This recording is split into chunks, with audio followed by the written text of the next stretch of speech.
Here is a complete and cohesive storytelling of the Bible, spanning from the dawn of time to the eternal future. In the beginning, before time had a name, there was only a vast, silent void. Darkness lay heavy over the face of the deep, and a great, quiet water covered everything. But the Spirit of the Creator moved like a gentle wind over those waters. And then the silence was broken by a voice. "Let there be light," he said, and suddenly a brilliant glow pierced the shadows. He saw that the light was good, and he separated it from the darkness, calling the light day and the darkness night. This was the very first sunset and sunrise. On the second day, a great vault was stretched out to divide the waters, creating a space between the seas below and the mists above. This vast, open canopy was called the sky. On the third day, the Creator commanded the waters under the heavens to gather into one place, and for the first time dry land appeared. He called the land earth and the gathered waters seas, but the earth was not left bare. At his word, the soil burst into life. Grass covered the plains, plants bloomed with seeds, and fruit trees grew tall, each carrying the secret to its own future within its fruit. The fourth day brought the great lights of the heavens.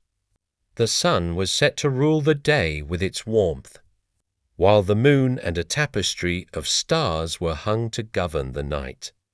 These were not just for light, but to serve as markers for the passing of seasons, days, and years.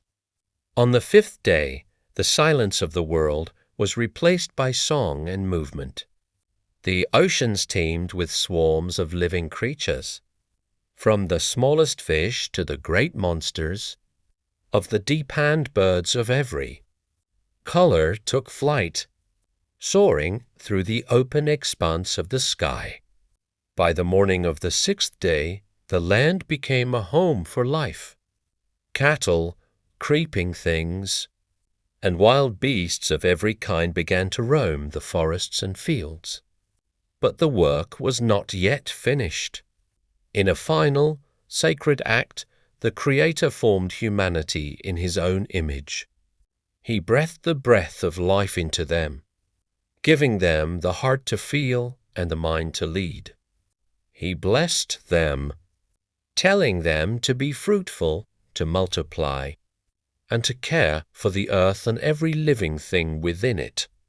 Looking back at everything, He had crafted the light, the stars, the trees, and the people. I just got very good. But the perfection of the beginning was soon tested.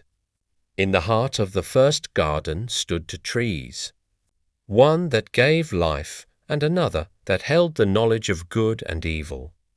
A cunning serpent whispered to the woman, Eve, telling her that if she ate from the forbidden tree, her eyes would be opened and she would be like the Creator Himself.